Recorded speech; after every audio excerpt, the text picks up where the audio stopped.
Hello, everyone, and welcome to the Star Trek Wars Patreon show, your bi-weekly series that focuses on all things old Trek, while our main feed covers everything new. My name is Jeremy, and thank you so much for being a Patreon member. You guys are the reason why the podcast continues to exist. If you tuned in last time, you have a pretty good idea of what's in store tonight. We are continuing our rewatch of the top 10 episodes of the 5 original Trek series. With me, of course, on this rewatch is my co-host and co-live partner, Chelsea. Hello, Chelsea. Hello. Now, tonight, we're going to discuss the number 9 episodes of the original series, Next Gen, DS9, Voyager, and Enterprise, as ranked by the average score comprised of us, the co-hosts, and you guys that voted on our Facebook page.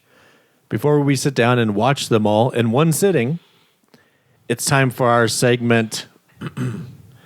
Chelsea owns the Mad Libs. Unlike last week, though, Chelsea, where I would give you a synopsis and you would just fill in the blanks, we're going to do full-on Mad Libs rules this week. So for each series synopsis, I'm going to ask you for characters, nouns, species, verbs, etc., Mad Lib stuff. Then when we cover that episode today, I'll read your synopsis after the official one, and we can determine which episode, based on the two descriptions, sounds like the better episode or the one we'd rather want to watch. So I'll take you, when we leave here, we'll take you off mic and I'll get your answers, and then we will come back after this break having watched all 5 episodes back to back, and also seeing if your episode descriptions are better than the ones we're watching. Does that sound good? Yes. All right. Let's go.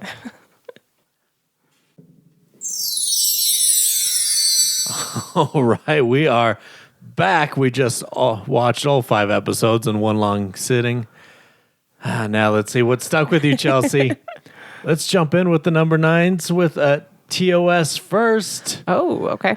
The original series, Season 1, Episode 24, A Taste of Armageddon. The Enterprise is sent on a diplomatic mission to one of the protagonists in a 500-year-old space war, only to discover that the starship is itself destined for destruction. Now, of course, that is what we actually watched. Let's see if your Mad Libs is a better episode than that one. The Enterprise is sent on a sticky mission to one of the protagonists in a 7-year-old space war, only to discover that the starship is itself destined for hot wax. Ew. Okay. All that in the original series episode, An Eating of Drums. That actually doesn't sound awful. I think we call that a tie, I think. I mean, hot wax, destruction. Yeah, sticky. It's all the same. Yeah. Do you have any questions before we jump into this one? Nope, not about this one. All right, Chelsea, let's get into your observations. Taste of Armageddon, what do you think? I love this episode. It's really good. It's so good. I love that they're literally playing like real life 500-year battleship. Yeah. Yeah, I don't know. This is, I think, the second time I've seen this episode. Yes. It's just, I don't know. I love it. I love it. I love it. I can't stand, what's his face? Oh, eye bags. Oh, the ambassador. Fox. Robert Fox. Robert Fox. Oh, good job. I was supposed to call him Ambassador Eyebags. I feel... Which, by the way, can we talk about that? Was that his actual face, or were they like... Oh, no, that's 1960s face. He's probably handsome. Ew. He's 60s handsome. Ew, no, he's not. Eye bags of that size have never been in. Yeah, I can't stand him. And he's human, right? Yeah. So what's with that getup? That's just the ambassador getup. Oh. Or the eye bag sitter getup. Eye bag sitter. Nice. Ooh. Yeah, he sucks, but the rest of it's amazing. I liked his turnaround at the end, though. Yeah, where he's like, okay, now that I know what's up, give me a pistol, son. It's time to kick some ass. Yeah, but he's just like so self-serving. It's annoying. And like that transition was too fast because, yeah, like he gets down there and he's like all smug and like oh yeah, see, I told Scotty, I told Kirk, like a bunch of dum-dums. And they're like, oh, by the way, unfortunately, you've been selected for the death lottery. What? So we need you to report to killing yourself immediately. And all of a sudden he's like, ugh, nobody warned me. It's like, what's your problem? But who could have predicted this?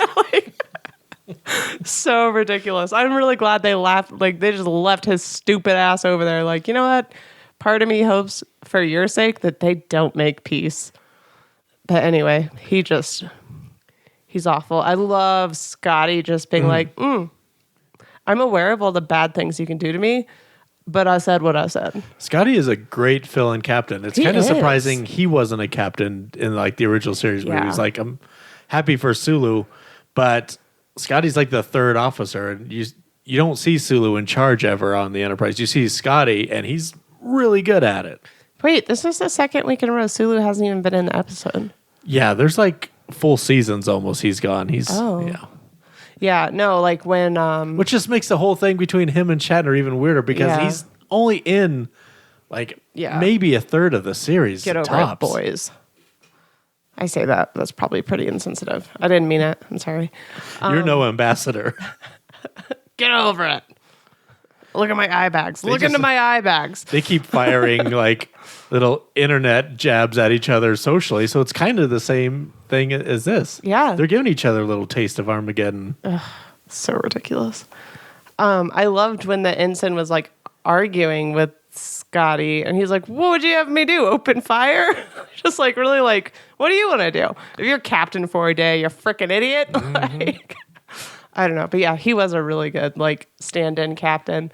I don't think we got enough of Uhura, but I feel like we rarely do. Yeah, just going to be it, Yeah. I think. I don't know. You know who I really enjoyed this, like performance-wise? Is it Anon 7? Like the main bad Anon. Yeah, Anon 7. He's great. Like that performance is awesome. Yeah. And I do see where he's coming from. Like it is rough. Like it's such a cool just premise for an episode, but I really like him and where he's coming from, and that performance is great. Yeah, I don't think I appreciated him the first time around as much.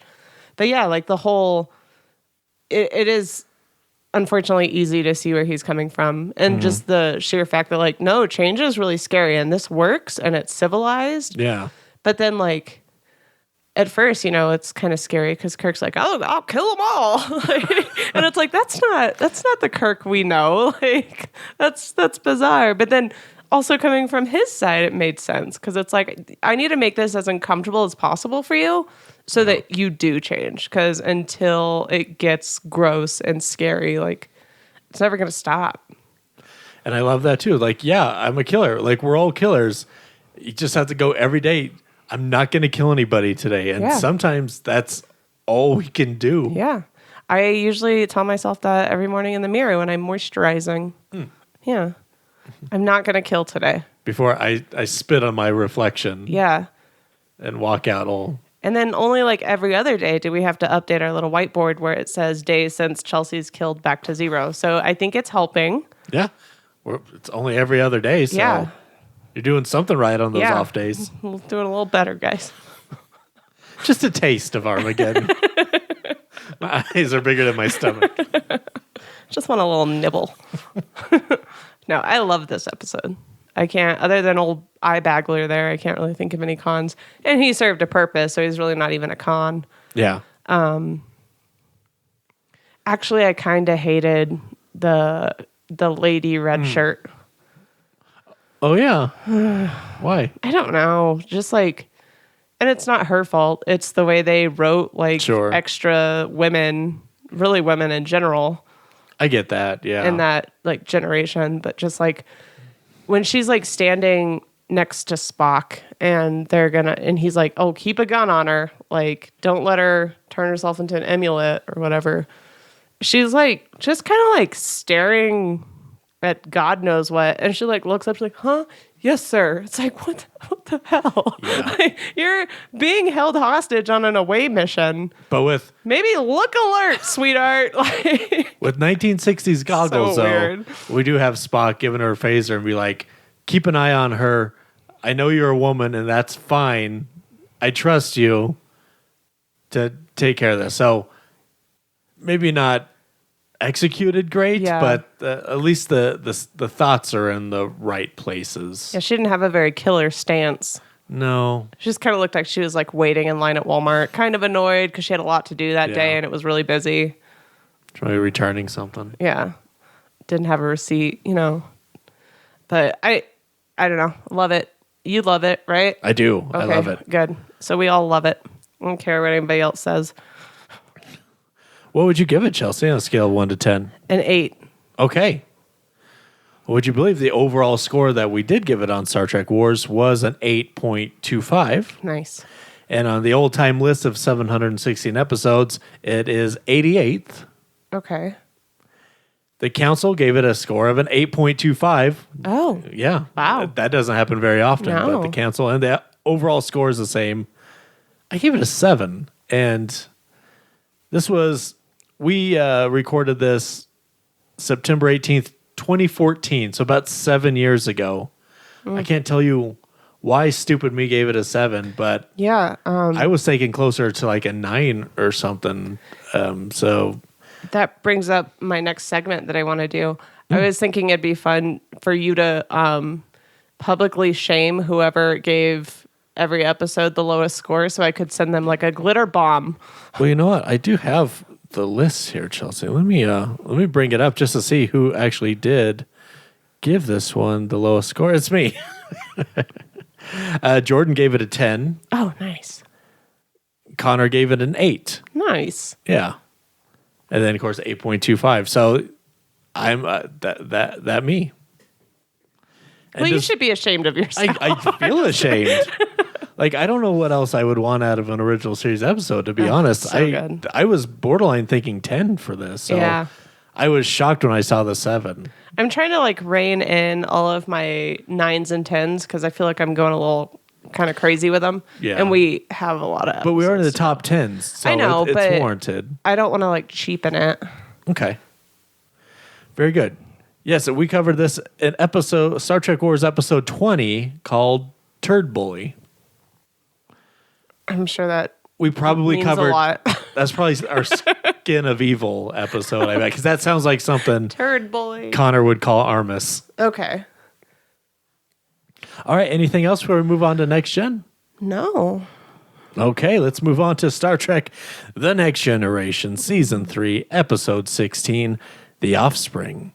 Data becomes a proud father when he creates an android using his own neural programming. Picard, however, is apprehensive about Starfleet's reaction to the unauthorized newcomer.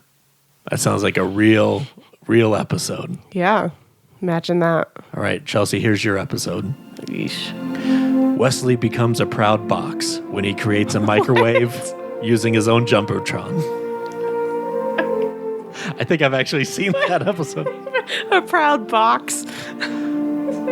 Geordi, however, is apprehensive about Starfleet's reaction to the unauthorized Zamboni. In the Next Generation episode, The Hamper. I'd watch the shit out of that. Okay, I think we got a winner. There's so many questions. All right. So many rectangular items in that episode. Okay. What are your thoughts on The Offspring? Well, I have some questions. Okay, yes, let's start with that. So, And keep in mind, I'm a lover of Star Trek, not an expert. okay. So does this mean that Data knows what it's like to kiss Riker? I guess he does. That's the second senior staff he's made out with so far. Admiral Halftail? Sure. I think that's his name. It's so weird, yeah. 90% sure his name is Admiral Halftail. And Commander Littlefoot. Data they had a little foot at the beginning of the They episode. sound like characters from Land Before Time. It does. Halftail and Littlefoot. Yeah. Characters from Tailspin. Are we just or missing something. like Sarah and Petrie? Anyway, Oh, maybe I shouldn't say that. I'll save that. The episode opened on a Littlefoot with Data It did. inserting Lau's foot to her ankle.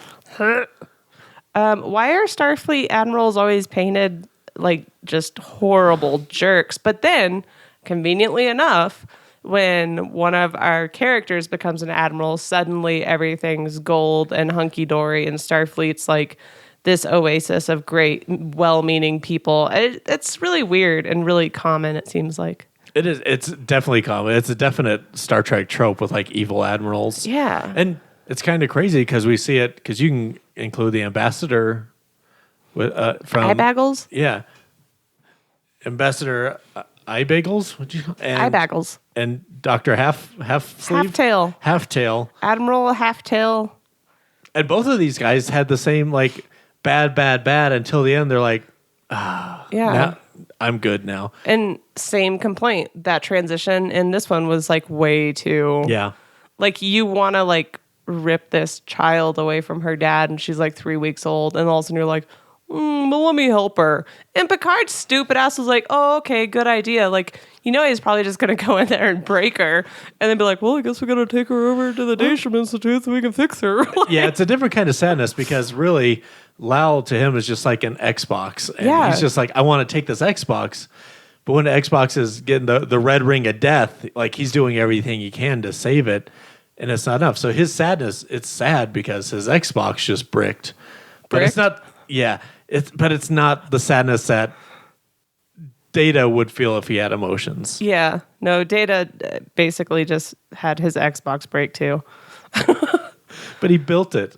Yeah. It's like he built his own PC engine. You know, it's his kid. And then it shorted out. Yeah. Also, you can delete this if you deem fit. Boy. It seems like Admiral Halftail would be a big supporter of the whole ripping kids away from their parents at the border and keeping them in cages. That was an observation I made. When did Measure of a Man happen prior to this? So I know it was before, but how long before? About a year before.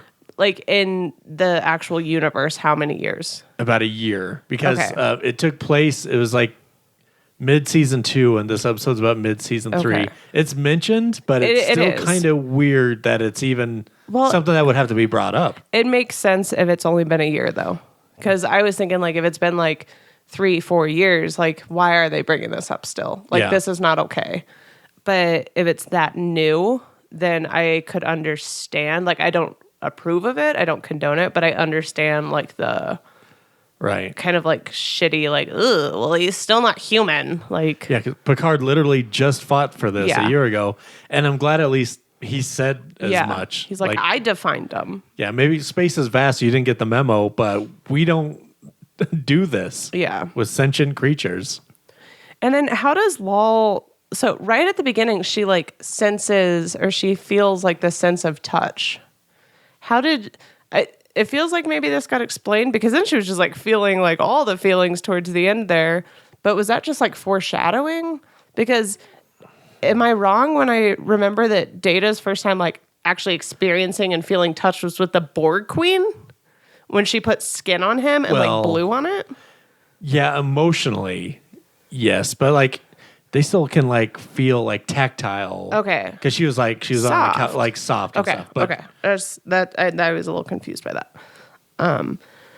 That's all my questions. all right, well, then let's get into your observations, Chelsea. Okay. I didn't love this episode. That is a hot take. It is. I don't care either. I thought it was a little boring. I know what they were trying to do. I appreciate the message, all that jibber jabber, but I thought it was boring. Lol. Mm-hmm. Oh God, it was like, I don't know. It was rough. I didn't like that character at all. I can't stand her haircut. Maybe that's why I hate her. I don't know. Just fashioned it after It's Worf. so bad. Why are her bangs so short and uneven? Like, come on. Ooh, she rubbed me the wrong way. It was just like I found her to be very grating. Maybe it's because we're used to Brent Spiner, who's freaking awesome, and then like you have that woman come in, and she looks like the little character from SNL, like old school SNL. What's her name? With like the weird little black bob, and she was wearing like the big flower print dress. That's all I could think about. I was like, I hate this thing. I didn't like it. I don't know. Like, again, I like the message. I really loved that she literally stood in a holodeck and decided who and what she wanted to be. That was cool. And that Data was like allowing her to choose her identity. Not so much Data, but Troy. But Data had programmed like 1,000 things, and like so of course he's going to allow her. Yeah.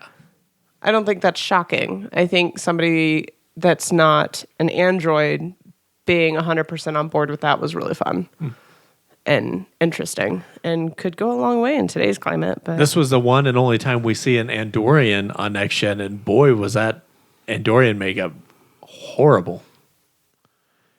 Yeah. Its antennas were really long. Yeah. It's like a little guy from All Real Monsters, like holding his little eyeballs up.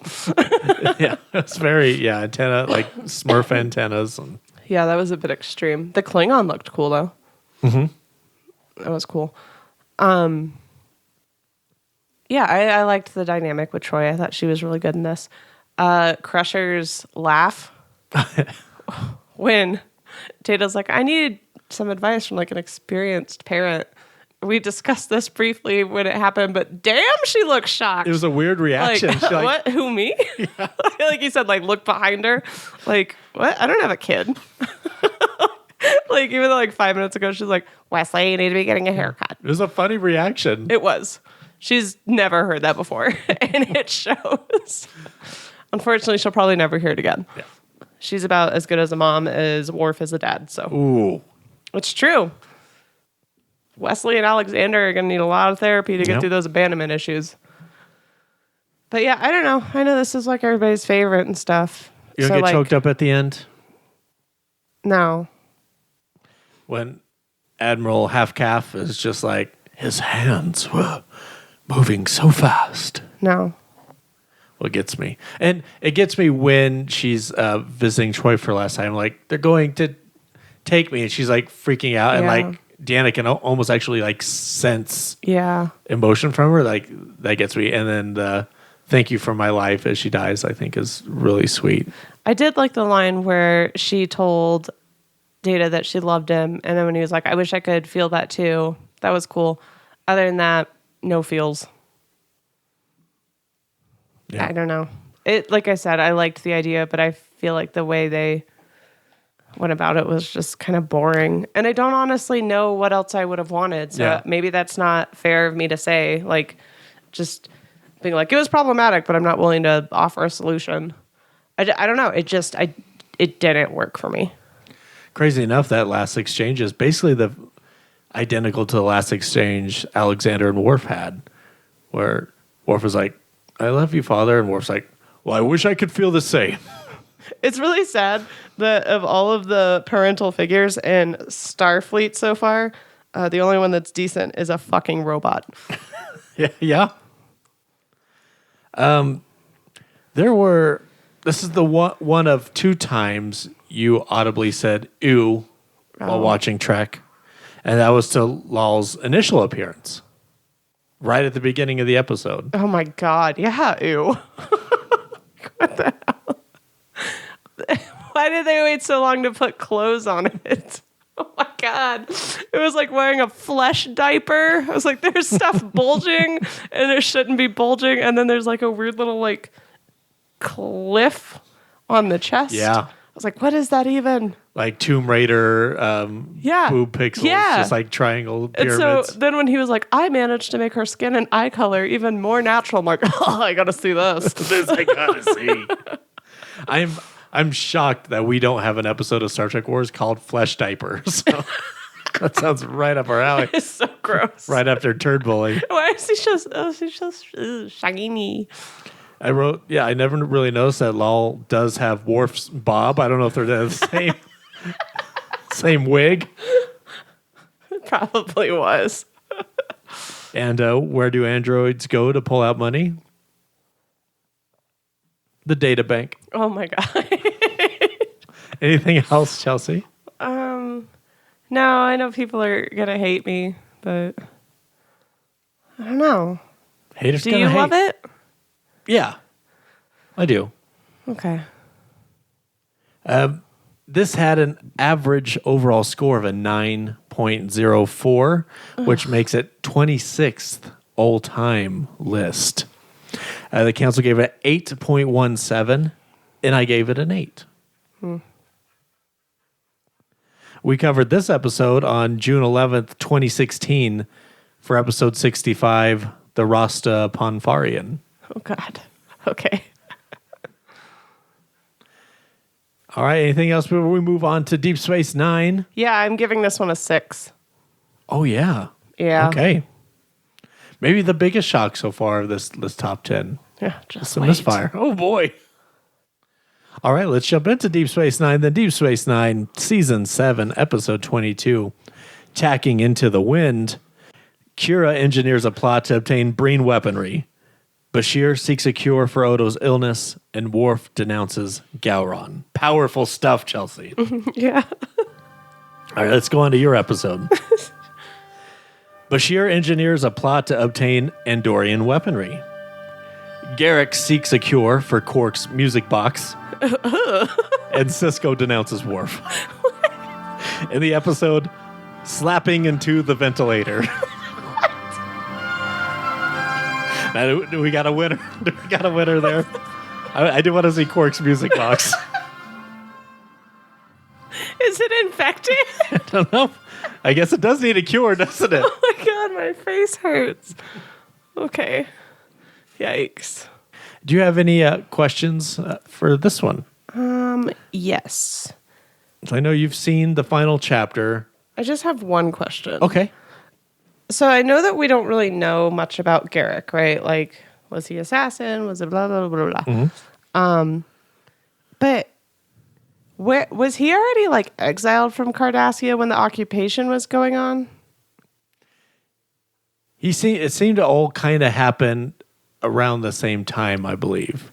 Okay. Because when the Cardassians finally left Bajor and abandoned Deep Space Nine Troc Nor, that's when Garrick came by, or maybe around the same time as the Federation. Okay. It found out he's in exile, but he also might be there for protection because you don't really know why he's there. Yeah, I was just wondering because I'm like, that's really the only Cardassian that I haven't seen Kira make a jab at about like killing a bunch of Bajorans. And I was like, was he already like blacklisted? Yeah, he wasn't part of the occupation for sure because he was working with the Obsidian Order for all those years under Enabran Tain, which is like the Section 31 of the Cardassians. So they weren't really dealing with a planet or anything of the occupation. Okay. Yeah, the only other thing I have down is not a question. It's just a weird statement. It just says, ew, face flakes. Yes, that brings us to the second ew in a row. An ew to Odo. Udo. Udo. That's not an episode title either. I like this episode a lot. Mm-hmm. We'll get to the face flakes in a little bit. Frosted face flakes. I don't know. I love this episode. I feel like DS9's like this is like you said in like the big 10-hour finale, and it's hard to beat like this level of DS9, especially because like even right in the middle of a storyline, it pulls you in whether you know what's going on or not. I think that's really great, especially because it's like an older show, so that's even harder to do. What are your thoughts on it? I loved it, of course. I'm always, maybe I love Deep Space Nine more than I should, but I've always loved this. Is a great episode for me. And we kind of were up and down with Ezri for season 7, of course, but I mentioned this, I'm pretty sure when we reviewed this on Star Trek Wars, but when I think about Ezri, the things that I'm very positive of, a lot of it stems from this episode and her sit down with Worf about how the Klingon Empire is dying and that it should die. That whole scene with her and Worf is my favorite thing from Ezri that we've ever seen of Ezri. Yeah. And I really loved her there as a friend of Worf who can objectively look at the Klingon Empire without having those rose-colored glasses on that Jedzia and Curzon have, and just kind of lay it down like it's dying.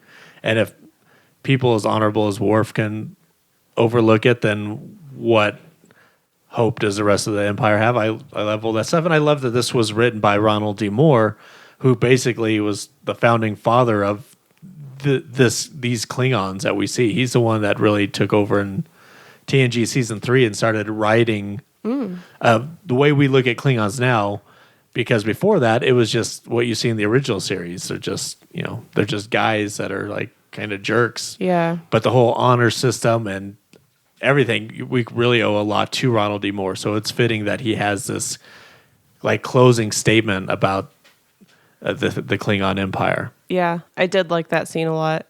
And yeah, I've not been an Ezri fan per se. I liked Worf's reaction to it more than anything, though. Like, for a race that's so, I don't want to say bloodthirsty, but I mean, they literally drink blood wine, so maybe I'll say bloodthirsty. Sure.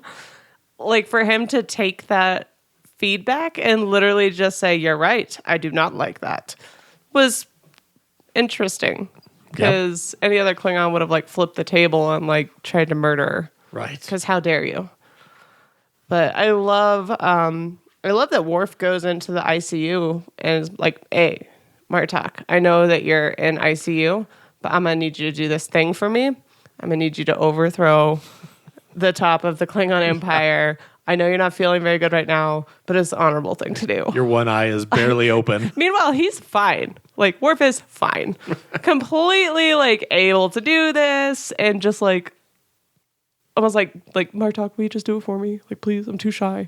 Like, but it cracked me up. And Martok really, like, digging his heels in was kind of interesting. That he, like, really is, like, an old school Klingon. He's just the greatest, like, Klingon. He's just the greatest. Period. Yeah, I know you love Martok and Garrick. Yes. Two people we really should be seeing more of in this new era of Trek. Yes, please. Yeah, I thought that whole scene was hilarious and super Klingon like response from Martok, but like Worf going into a hospital unit to beg somebody to overthrow the Empire was like the least Klingon thing to do. So I was like, that is bizarre. But he ended up doing it. Yeah. And I thought that was really neat. I also love that we're watching this in high def now, so it's very obvious that when he's fighting Gowron, suddenly it's not Gowron. Well, okay, so it's just like some random, huge, tall guy with normal eyeballs. When was the last time we got a blood screening for Gowron? Because Like, maybe we found his superpower, because how can he rise Jesus. to power when he's that tiny? But you notice when he actually fights, he grows a foot and He a half. does. He does. His whole face changes. He hulks out. Yeah, he looks fierce as hell. He's not like that short little stubby, beady-eyed, No. like... His eyes are normal. Yeah, that was hilarious. The rest of him is huge. Yeah. Like, hilarious. I was like, who? Because I didn't know that was supposed to be Gowron for like a half a second. Yes. I thought somebody else jumped in. So I was like, oh my God, who's this guy? It's like, oh no. I was like, oh. No, sweetie, that's... Oh, Lord. Oh, God. That's still Gowron. Yeah, and like the next scene, you see his big stupid eyes and he throws them through the glass. I'm like, you can't fool me. Not in this day and age. But yeah, I thought that was cool. I thought that was cool that Worf went from begging a injured, critically ill Klingon to do his bidding and just did it like a big kid. I don't know. Julian and O'Brien, love it. I love that they have a little bit of an argument and a disagreement. Yeah. And like I like their relationship. I like the whole dynamic between them from the beginning of the show, where O'Brien like legit just wants to throw him out of an airlock because he's so freaking annoying, to like being best friends and not just playing darts, right? Like they're able to weather like real deep issues and still bounce back and like come back stronger. Yeah. I love that dynamic. They can fight and argue, Yeah. and then come back a day later and still be okay. Like Yeah. friends fight. It's amazing what Keiko's crab rolls will do for a bond, I guess. I guess so. But I don't know. I like that. And I like the whole them like baiting Section 31. I think that'll... It's a good idea to like lure them. It is. It's terrifying, but yeah, because you're literally luring a beast that you know little to nothing about. You don't know when they're going to show up. You don't know how. You don't know if they're already there. Right. Like, it's interesting because these are not two of the characters that I think of as like, oh, you know, who's really brave? Yeah. O'Brien and Bashir. Yep. So they're risking it all for Udo. a changeling that not even in Starfleet, just Yeah. but they're risking their lives and everything He's a to good save him. friend. Yeah. Yeah. And also to presumably save the enemy race that's killing all their people, Yeah. like because genocide is wrong. Yeah, it's the right thing to do. I absolutely love Damar. I forgot how much I love Damar. Yeah. Like his arc in this final stretch. Like he's freaking amazing. Like he went from like a weird molasses drunk to yeah, that's right. I don't know, this like badass action hero, war hero, gonna save everything and do the right thing. And it's a low blow when Kira brings up, you know, like, oh yeah, who would kill What a scene, a though. family Yeah. and kids? What kind of people would do that? But yeah, like the look on his face, I was like, oh my God, like that scene gets me. I don't know. And he just like walks away. Yep. Like, I also love when Kira just like beats the shit out of that little Cardassian dude, old Chubbs McGee, whoever he was. Lasat, maybe. Yeah. The problematic Cardassian. Yeah. Which one? Yeah. And then I also love that Garrick is just like being Garrick and just like sitting in the freaking shadows. You look like you had it under control. Like casually holding a phaser, like, what are you fired? Nobody knows. No, but he's there. I'd like to think he would, but God knows with that man. Yep. That's part of the allure. But I love that whole scene. And I like that, you know, she did know that Odo was way worse than he was. And it's like so weird because like I understand why Garrick would go to her and tell her that, despite swearing that he wouldn't. But like I also think it's really interesting that she wasn't willing to like let Odo know that she knew that to save his feelings. I thought that was like they're just like the greatest love story. I feel like I'm rambling. No, you're not. And I love Nana Visitor and Kira. And you talk about Damar's arc in this final arc. Like it's the same with Kira. Like where you see her as a resistance fighter, a terrorist fighting the Cardassians at the beginning to this final chapter, teaching the Cardassians so they can get rid of the occupying force on their world. Like it's such a great. And I love her in the Starfleet uniform too, and with the full commander rank. And she's so great. Yeah, like when they kill the Vorta, and then she has to like act like her. Yeah, I don't know. That was like the whole thing. Like she's just like so quick on her toes. Like she really is just like kind of like a military genius. Yeah, it's just about like, give me a name. I need the name. And she's just like cool and calm. And yeah, I like it. Like, well, what happens if they find out, you know, we're who we are? And she's like, well, then we're dead. Yeah. Like that's it. Like we all knew this going into it. So I don't know. She's a badass for sure. I mean, should we talk about the face flakes? I think we should. That was disgusting. It always is. I know. I've seen it so many times. It feels like it never gets less shocking. And I just said that I love that their love story is perfect, but I draw the line at her caressing his face flakes with a bare hand because That's like love. no, that's vomit-inducing craziness. That's what that is. If that was you, I love you as much as Kira loves Odo. As long as I have this perfect skin. I'm just saying, if your skin gets red and inflamed and starts peeling off, it's over. I'm not saying it's over, okay?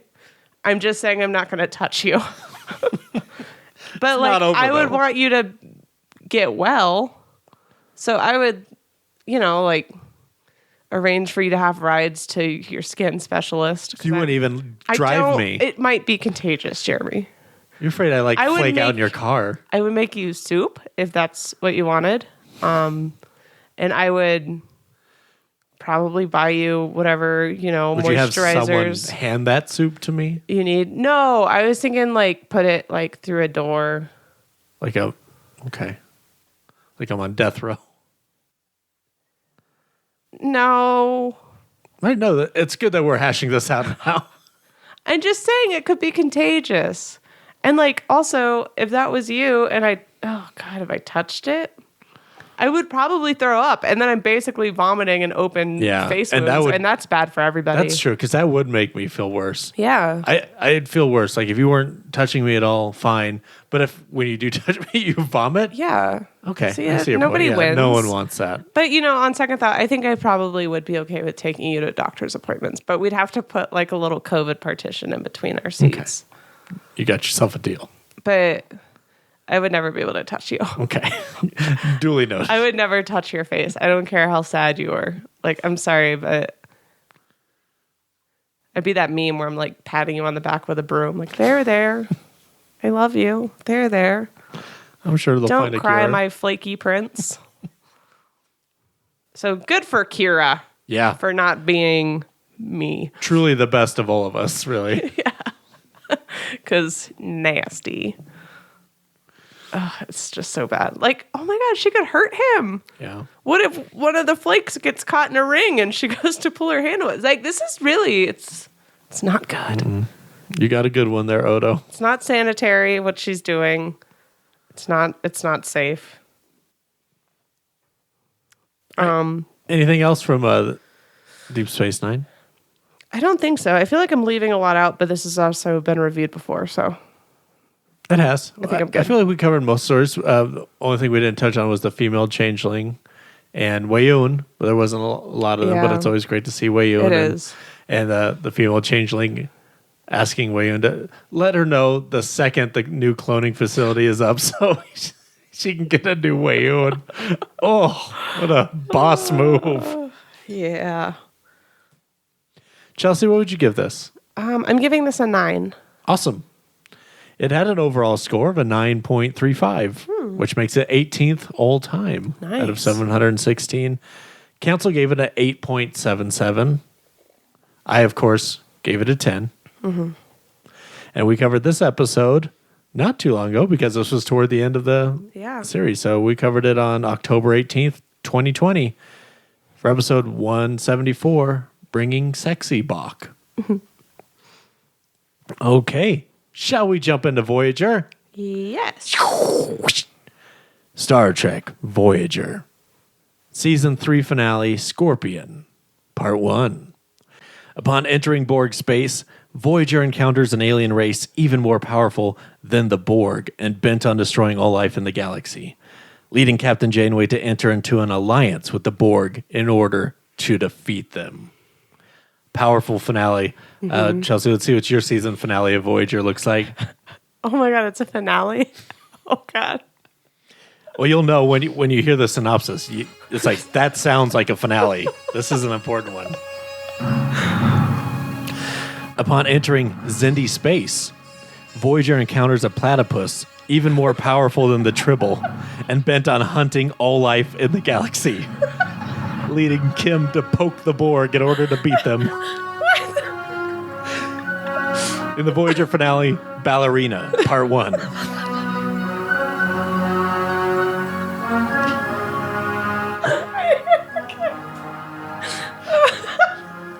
A giant space platypus stronger than Tribbles. If you can believe it. Oh my God. I can't believe it. And sadly, leading poor Kim to have to poke the Borg in order to defeat He'd them. love it. He's a freak. Any questions? Yes. Okay. How did Janeway get transported to the Borg cube when their shields were up? The Borg. Maybe that tractor beam was interfering. Yeah, the Borg are always Borging it up, and it shouldn't have happened. Just Borgy Borg doing Borg stuff. Yeah. So it fits the narrative. Okay. All right. Well, I guess. that's my only question. Okay. Well, then let's jump into it. Okay. This was okay, I guess. Okay. The bone monsters were really cool. The Borg villains, the ones Yes. fighting the Borg? They looked like they were just bone monsters, like bone ants. Bone ants. Didn't they? Like giant bone ants. Okay. They had like big Yeah. bone butts. They had a very that like stuck praying out. mantis kind of faces Yeah, too. Like bone mantis. bone mantis. Ooh. Yeah, the name's That's gotta be- Mantis. Bone I Mantis. think I've seen that sci-fi movie. Gross. Sci-fi, not Cinemax. Species 8472 is their Okay. designation. Well, I like the bone ants. Mm-hmm. I thought they were neat. I thought the CGI was shit, but they were cool. Sure. Because, like, given the time, That was kind of the first time that was attempted on Star Trek. it was cool. And it was like, when it like jumped out, I was on just like, ooh, okay. Yeah, they're trying for something. Yeah. Yeah, which is good. Hate the doughy-eyed freaking face that Janeway gives Chakotay. I know you said that she squashed that in talks, which is good because, Yeah. like, that is not a relationship anybody wants to see. No, it's a relationship most Voyager fans apparently want to see in ship. And yeah, that's definitely something Kate Mulgrew shut down, rightfully so. Like, you can't have the first female captain on Star Trek have an affair with her first officer. Yeah, especially when she has a husband and a dog at home. No, he left her. She wasn't married. The dog left her? Well, yeah, with the, I think maybe fiance, but he did move on, you find out. So they're not together. Okay, But yeah, well, either way. you can't have a you don't need to relationship be with your first boinking your officer. first officer. It's gross. It's inappropriate. Also, she can do way better. Like, have you guys seen him? Honestly? Like, that's what you want? He's a heartthrob. I'm not even asking you. You're not a Voyager fan. How dare you? How dare you? How do I answer that like Jean-Claude Van dare Damme? So I hate that. Can I'm I- glad it doesn't happen because it's insulting. I'm curious about something. Oh, God. You look like you're about to be sassy. No. I'm generally curious because I enjoyed this week, and it's something surprisingly you enjoyed in the last episode, and that was Chakotay, even though he was smiling. What did you think about Chakotay in this episode? I liked his whole spiel when he was like, this is wrong, blah, blah, blah. Because it was like the first time that I've seen Chakotay like actually act to where you're like, I think he might actually have a pulse. Yeah. And he's not just like, Weekend at Bernie's being carted around set with the same friggin' look on his face. Yeah, I liked him in this. Yeah, I liked him. I just, like I said, I don't want. Oh, absolutely not. That's disgusting. But I think this is one of his best moments, like standing up against. And I think he made on in 7, on in 6, Ain in 7, Anar. I think he had some really strong, valid points that he was trying to. Yeah, he did. Absolutely. And the whole parable about the scorpion Yeah. fox, I think that was delivered really well and hit home. Yeah. I mean, I don't. Yeah. Yeah. I feel like maybe when you're in like a really serious like military situation like that, maybe you just get to the point and you don't say, when I was growing up, they told me a parable. Because like I don't feel like a military strategist is going to be like, oh, you know what? That fox was onto something. No, you're right. You know what? Stop. Full stop, guys. The fox and the scorpion, they said we shouldn't do this. Like, just say what you're trying to say. Now's not the time. Chakotay. Anyway, I love that in Janeway's off time, she hangs out with Da Vinci. Yes. Oof. I almost correct you by saying Leonardo DiCaprio. So Oh. I'm glad that you went to Da Vinci. Yes. Yeah. I think that's really cool. And you said it's the guy that plays Gimli. Yes. Which is adorable because he looked familiar. Nobody tosses a dwarf. And of course, Except for when he asks. we see Da Vinci again in Lower Decks. In season 1 of Lower Decks. God, okay, it's coming full circle. In the Badgie episode, because Badgie, at the end of that episode, Badgie's like, gets shot by him, by Da Vinci in a shotgun. He's like, not today, not on Da Vinci's watch.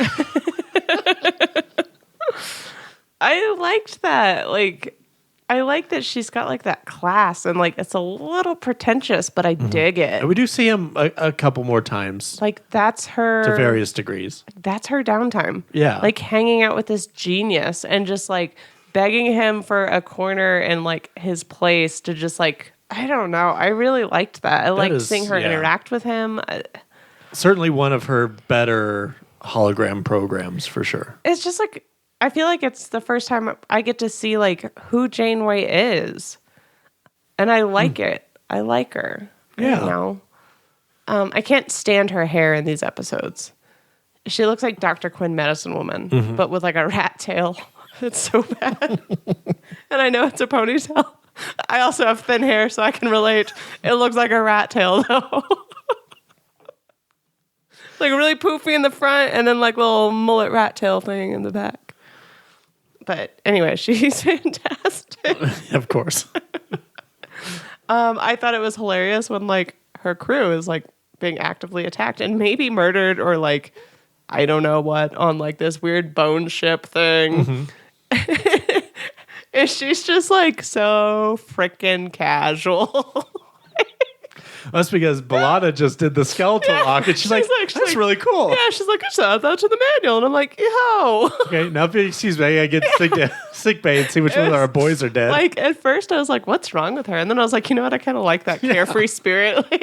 So that's really cool. Yeah, I kind of liked it. Let's talk about that scene.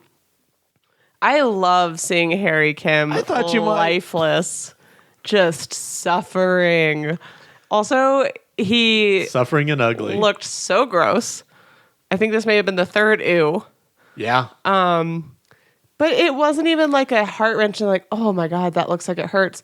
No, it looked like he went to like an all-you-can-eat spaghetti buffet and like just kind of like rolled back at the table with like noodles hanging out of his mouth. It was just like, ugh. Can't move. Like this is coming out of his nose. This isn't even sad disgusting. This is like, maybe you should just die because you have no dignity left. He almost did.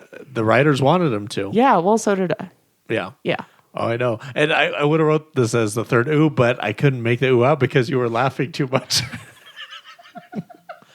But he was actually supposed to die in this episode, and that's what he made the list of people's 50 hottest people. He made that list so they couldn't kill him off. Right, they use this freaking headshot from this. Yep. So whole spaghetti face there. So instead, they write off Kess and bring in Jerry Ryan. Oh, this is the first time I've ever seen a Kess. Okay. Yeah, not a lot of episodes in that first 3 seasons you've seen. No. I don't mind Kess sometimes. She seems like a perfectly normal blonde character. Yeah, that's accurate. That's about all I can say on that. Okay, so we talked about Kess. Mm-hmm. We talked about... So I did notice that 7 of 9... They're like talking about how to defeat the Borg, and fucking Neelix is sitting at the table. And I was like, why do they have him there? Not 7 of 9. And then I realized that, or I was informed that this is when they get 7 of 9. Because I was like, how are you going to have a friggin' cook sitting at the table when you have a Borg on your ship? So there's a very good reason for that. Oh my God. She does not exist yet. And you know, that's probably why Janeway is in just such a good mood. Because no 7 of 9 yet. Yeah. 7 of 9 is like her angsty teenage daughter, so it makes sense. Enjoy it while you can. What do you think Catherine. about the Borg in this? I like them. I think the Borg are funny in the sense that they're like this impossible power to defeat, but also if you just look innocent, they're like, oh, you're good. You're fine. Like, that's very clearly like a very big weakness. Nobody really seems to use it to like harm them. They just use it for their own personal advantage.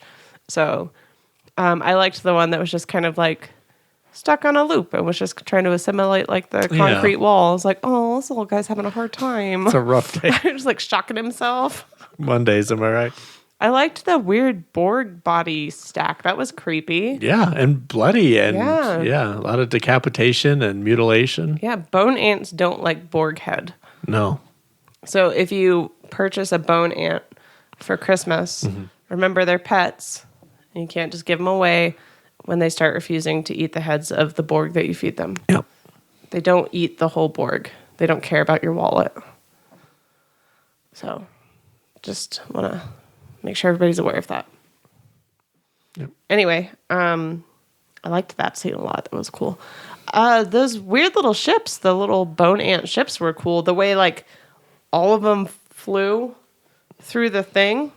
Yeah. And then they all like shot to the middle one to make it extra strong and then just freaking destroyed an entire planet. I was like, holy crap. That was crazy. Also totally didn't see it that the Borg were actually going to like make a deal with Janeway. So. Yeah, and I feel like, and this is something, when I was just a straight up Voyager hater, I always hated this because like the Borg don't make deals and all that. But it makes sense because they did kind of cover all that. Like the Borg can't assimilate their way through this, and they can't just assimilate Voyager either because she put it all on the Doctor. Yeah. Poor Doctor. Face.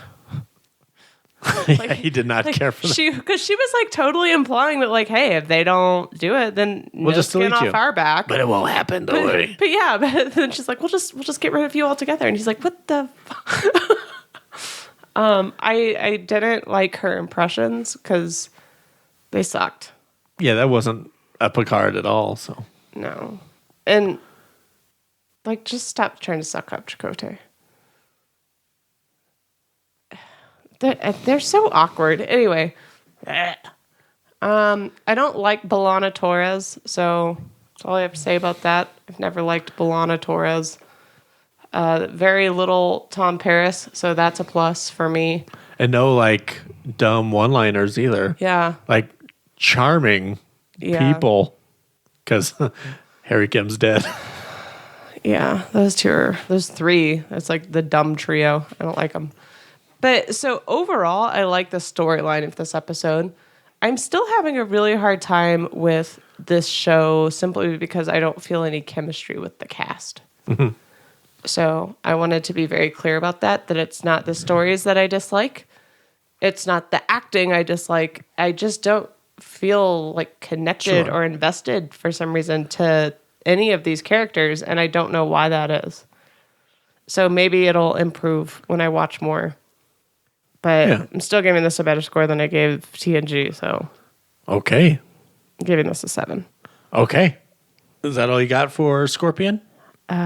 Yes. All right. Chelsea gave it a 7. The overall score that Scorpion received was an 8.64, making it 61st all time on our list. Council gave it an 8.57, and I gave it an 8. So we're all kind of right in there. We covered this episode on October 29th, 2016 for our Star Trek Wars Season 3 finale, episode 75, called Cooking Day. Nice. All right, one more. Let's jump into Enterprise Season 4, Episode 15, Affliction. Trip begins his new assignment aboard the Enterprise's companion ship. Klingons capture Phlox and force him to help them find a cure for a virus that threatens their race. Your Enterprise episode, Chelsea, is as follows. Archer begins his new assignment aboard the Enterprise's companion ship. Vulcans capture Porthos and force him to help them find a snail for a leg that pulls their funeral.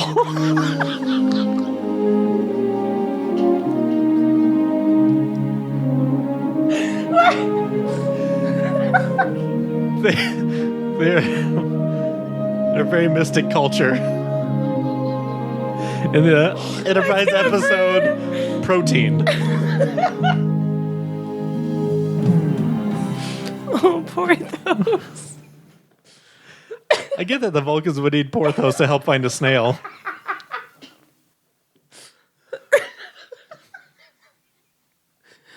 A leg that pulls up. What? Yeah, for a leg that pulls their funeral. Got lost the thread at the end, but Okay.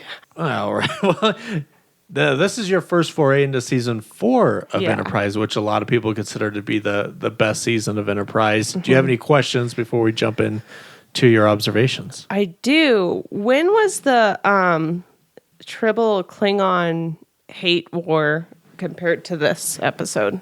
I don't know if we have the Great Tribble Hunt. Yeah. Oh man, we only have talk about it when Worf mentions that Klingons were sent there. So, I don't think we have an exact time on that. Okay. What made you think of that? They mentioned something about, God, what was it? The Klingon said something about like their enemies or something. Herc. The Herc, that was it. Yes. And I was like, so the Herc was like it must have been like a millennia ago, maybe their most brutal war they've ever fought. okay. So it just made me think of like when did they have their fallout with the Tribbles?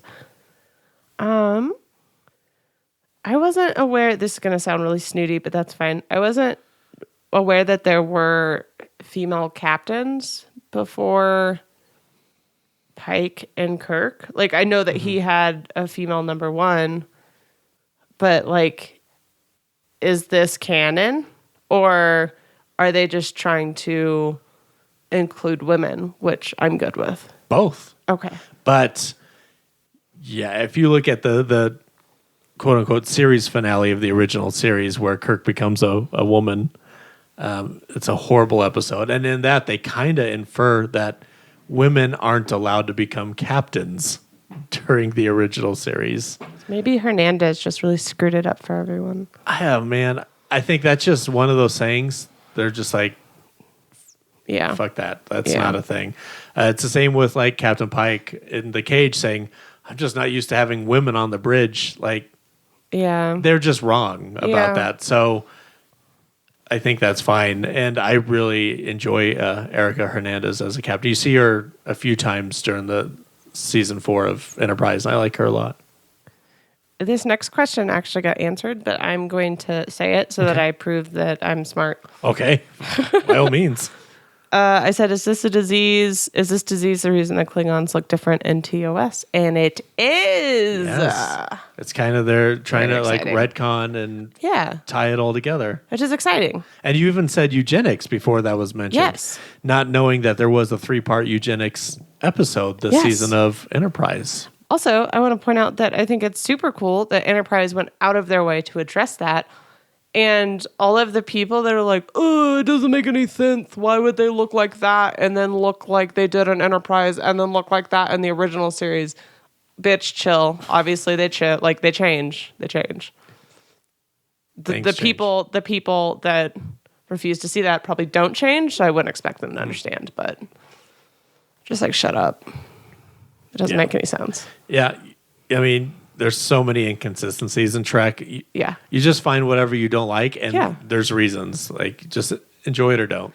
Spock said Vulcanians today. He sure did. So, like, while mind melding a guy through a brick wall. Yeah. Like GTFO. Just let it go and enjoy the ride. All in all, I really liked this episode. I thought it was fun. I wasn't ready for it to end, which is always interesting. No matter what I'm watching, it doesn't matter. I have a very short attention span. So usually like 35, 40 minutes in, I'm like, okay, like, let's do this. But this did the to be continued, and I was like, no, I wasn't ready. I really like it. I still don't like T'Pol. Sure. I just think she's got nothing to offer me. She's very boring. She's just... Yeah, I could totally see that. She, again, just feels like a ripoff of 7 of 9, and that's just annoying. But then again, nope, I'm not going to say that. Because I'm giving everything a fair chance. Okay. I thought Archer was really good. I thought Malcolm Reed was really good. Yeah. I feel really bad for Archer in the sense that he loses his chief engineer and then he has to send his security chief to jail. And his doctor's kidnapped. And then his doctor's kidnapped. And, like, that's a bad day. Yeah. We got to see Hoshi. I don't know why I really like her. I think that's awesome. Like, I love the way she looks. I think she's adorable. And then, like, this was the first time she actually got, like, a speaking role. And I was like, oh, my God, I love her so much. It was cool to see, like, just her and Phlox hanging out, like, going to a restaurant together. I just really like her character. I don't know. Like, there's just something about her that, like, makes me just, like, happy. She's, That's like, really warm cool. and adorable and really sweet, and, like, wicked freaking smart. I don't know. I really like her. And I really enjoyed because, like we said, we gave Malcolm Reed so much shit on a podcast, but I really like the episodes that we're showcasing in this top 10 are really highlighting good things about him. Yeah. And having his allegiance to a different section was kind of a cool, like, whoa moment. That's crazy. That, like, blew my mind when, he was part of Section 31. Like, what? And the fact that, like, he's being threatened with, like, a court-martial and all of these things. And, like, he even told, like, no, that was DS9. It was like, he was even like, why don't we just go to the captain? He'll understand. Too much Section 31 this week. Right. But, like, he still held true to that. Like, despite... Like, that's got to be scary. And then, like, you're literally under attack and you're sitting in the brig next to a funny-looking Klingon. Yeah. And then... Oh, go ahead. I was just to say, a great performance by Dominic Keating, who plays Malcolm Reed, when Archer's like, what would your father think about you being court-martialed? Oh, and just, like, he, like, fighting the tears, like, I really couldn't say. Like, he's not in the wrong. He can't. He's sworn to secrecy. Yeah, I was literally about to say that. That was fantastic. Yeah. No Porthos this week, but that's okay. There's always next week. Phlox is amazing yet again. Steals the show. So sassy. So Floxy. I don't know. He's just so cute. And yeah, him and Hoshi, I was like, this is a perfect, like, friend group. Like, I love them. Yeah. And like him too.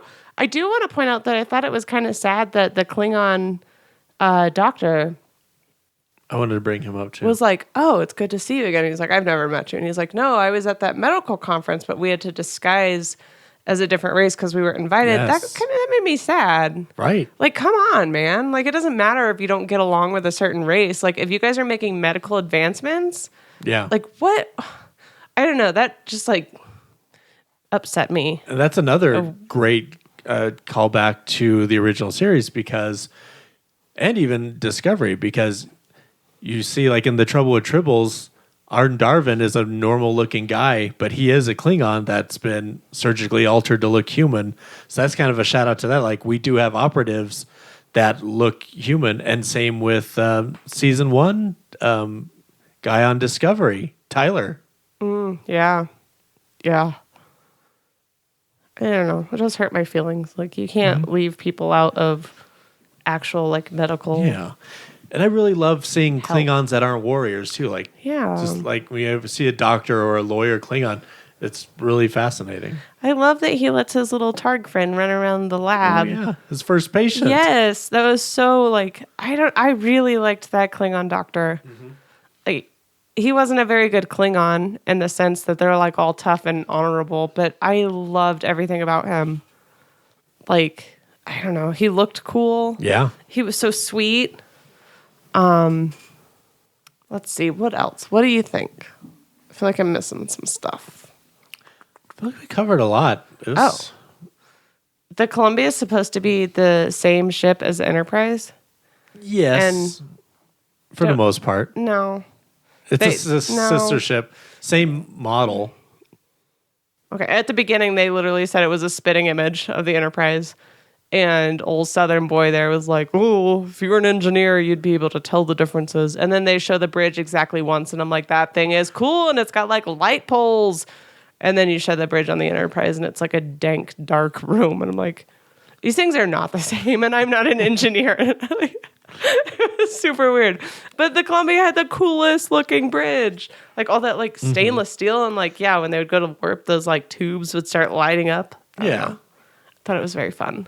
That's like the upgrades. Like they're both iPhones, but you know the Enterprise is iPhone 7, and then you got this. Here's this year's model, and it's prettier. It's got better cameras, little lights that glow in the background. Yeah, but nobody would look at an iPhone 7 and an iPhone 13 and be like, they're spitting images of each other. No, Unless you know what you're looking for, you wouldn't be able to spot the difference. No, it's true. I don't know. I just thought it was cool that the Columbia was like so bright and pretty. And Yeah, like, just new. I love the lights. Oh. So has that the plastic peeling? Everybody take their shoes off. Oh my God. Didn't she like promptly die? Yeah. Oh, man. 5 minutes later. Yeah, I don't know. I really like, so far I've been wildly impressed with Enterprise. That's awesome. I have too. It's been real fun to watch. I feel like it would be perfect not without T'Pol, but if they could just like, I don't know, maybe like inject some personality into there, that'd be cool. And maybe we will, because we haven't, as much as we've seen like some great spotlights on Reed in these first two, I think we'll get some more episodes that focus on T'Pol a little bit more that hopefully will put her in a better light for you too. But wasn't this season 4? Yes. Isn't that the last season? Yes, but I'm talking about in terms of how you're going to be watching these top 10. There's some really good T'Pol episodes that showcase her character more than the two that we've watched so far. Yeah, because like I want to like her. She seems fine. Yeah, I like her. I think, yeah. All I can see so far is, like I said, the ripoff of 7 of 9 with like the broody, like, I don't know. And then you have like Hoshi, and I'm like, why isn't she like the front and center like female character? Yeah. She's way better. I don't know. Is Hoshi pretty like well received by people? Yeah, I don't think anybody hates on Hoshi for sure. Okay, she's adorable. Certainly could have used more screen time for sure. And that's just overall, absolutely. But yeah, it's hard to hate on Hoshi. I really like her. I'm a little bummed that she probably doesn't have much screen time, but yeah, it's kind of like Uhura. Like you watch these original series, you're like, man, she really didn't have. I mean, it was just awesome that she was there, of course, but that was almost kind of it. Yeah, for that character. Yeah, but yeah, I don't know. Really, really enjoyed it. Okay, do you want to score it? Well, yeah. Did you like it?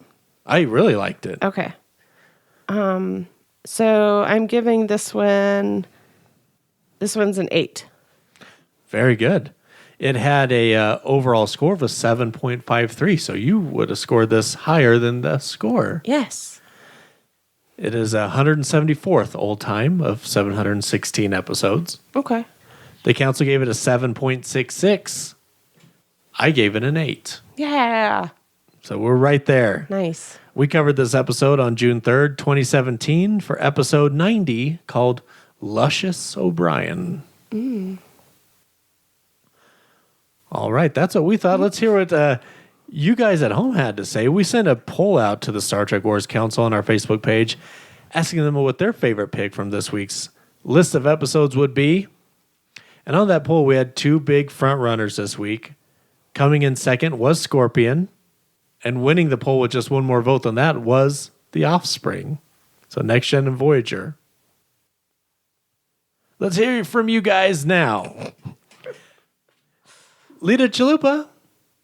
Lita, our own Lita. She said, I can't not vote for the beginning of 7 of 9. But it wasn't. And she still did. Lita. Hey, it is the beginning, I guess. She's not even in the episode. John Carlo Cruz says, time to cry as Lal dies. Yikes. Alex Cersei says, Scorpion is only a 9? There are not 9 episodes of Voyager better than that. He's probably right about that. I'm sorry, I had to get one jab in. Also, y'all are making me feel like monsters about this whole LOL thing. Wayne Fraser says, The Offspring is an amazing episode and Jonathan Frakes' directorial debut.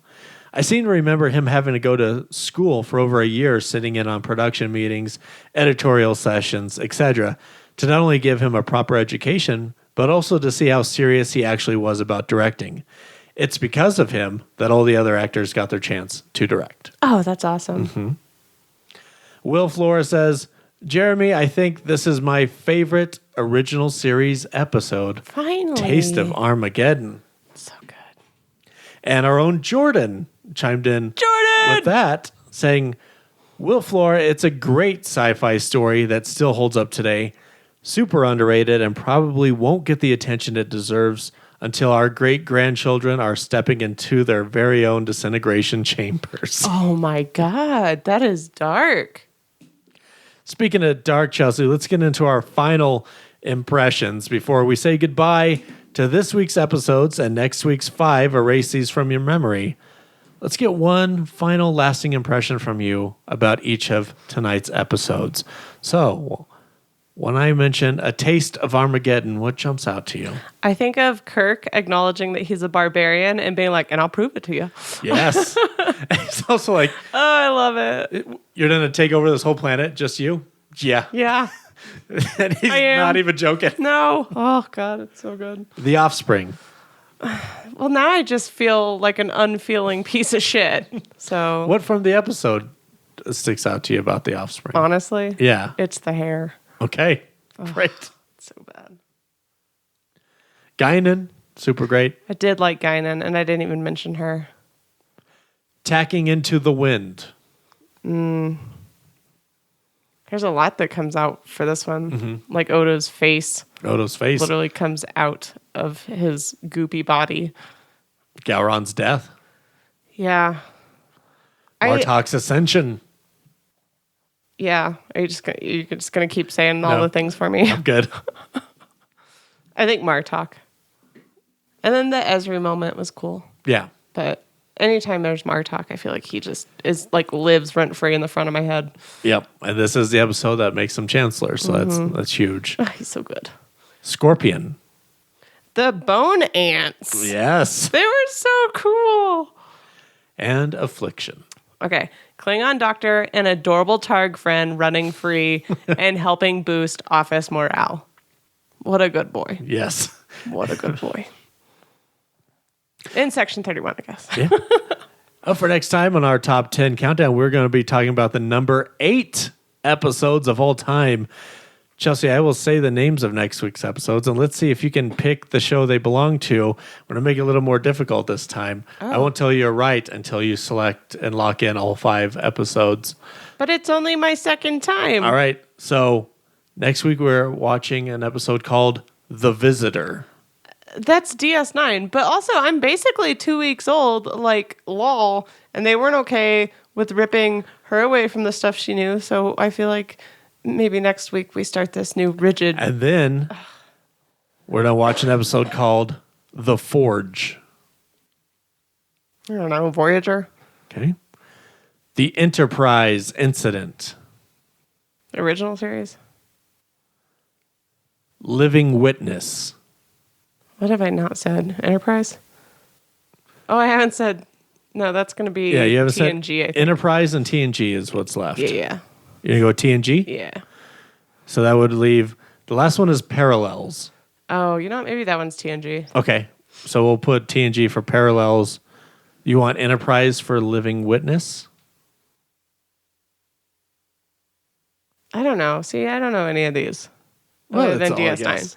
Okay. Because now I'm second guessing everything. You still have time. You want to go back through them? Yeah. The Visitor. Well, yeah, that one's obviously DS9. The Forge.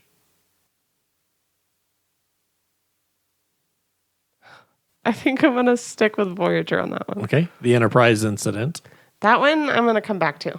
Okay. Living Witness and Parallels. Okay, I'm going to do Living Witness as the original series. Okay. Parallels is next gen. Yes. But it wouldn't make sense to have a show called Enterprise, the Enterprise Incident. That's stupid. So, yeah, because right now you would have Enterprise as the Enterprise Incident. Yeah. Yeah, screw it. Let's keep it. Okay. Lock it in. Maybe it makes so much sense. It makes as much sense as their theme song. All right, of course, The Visitor is Deep Space Nine Season 4. I'm excited to watch that.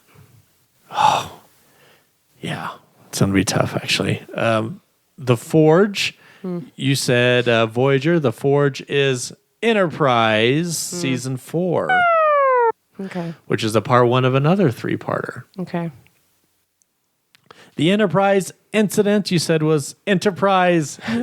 It is your original guess, the original series. Dang the Enterprise it. incident is Season 3 original series. Oops. There we go. And I have to do that for me, too, for putting the wrong button. Living Witness, you said the original series. That is Voyager, Season 4. And Parallels, you said Next Gen. Parallels is 7th season of Next Gen. Not bad. What's the matter, Chelsea? I only got 2 out of 5. That's an F. That's horrible. That's all right. On any scale ever, I failed. But those 2 you were absolutely certain of. So that you weren't even guessing on. So 2 out of 5 you knew by heart. I think that's pretty good. I'll do better. I'll do better. Okay, thanks, Chelsea. We all will. And that'll do it for the Star Trek Wars Patreon show for this week. Thank you guys so much for your patronage. Chelsea, thank you once again for jumping into this vast ocean of Trek with me. There's no one else I'd rather swim with. Thanks. It's been fun so far. We'll see you next time.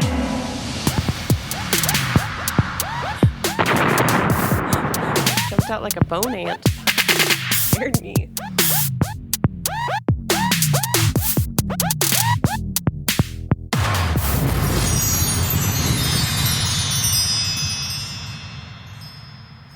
Thanks for listening to Star Trek Wars.